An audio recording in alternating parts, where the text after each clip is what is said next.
Journey இப்போ கூலி வரைக்கும் வந்திருக்குன்னா அதுக்கு முன்னாடி it's been a lot of films like love டுடேவா இருக்கட்டும் அண்ட் சொல்லிட்டே போகலாம் நிறைய படங்கள். ஸோ அந்த ஸ்டார்டிங் ஃபர்ஸ்ட் எடுத்த ஸ்டில்ஸ் ஞாபகம் இருக்கா for any movie? Maanagaram. Okay. So in fact நான் சினிமாக்குன்னு பண்ண first shot was not even the photo shoot. So அதுக்கு முன்னாடி நான் செட்டை வெளியில இருந்தா பார்த்துருக்கேன் இல்லையா, நம்ம ரோட்ல போகும்போது நம்ம ஷூட்டிங் பார்த்ததோ சரி, மற்றபடி நான் ஷூட்டிங் பார்த்ததே இல்லை.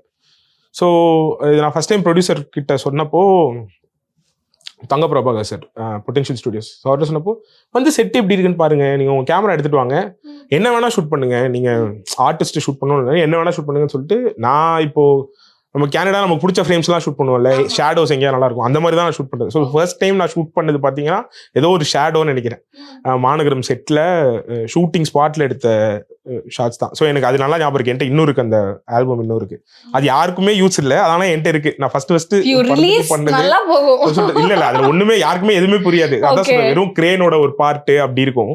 ஸோ ஃபர்ஸ்ட் ஷூட் பண்ணதுன்னா அதுதான். ஆக்சுவலாக ஃபோட்டோ ஷூட்டுன்னு பண்ணதும் மாநகரம் பண்ணது தான்.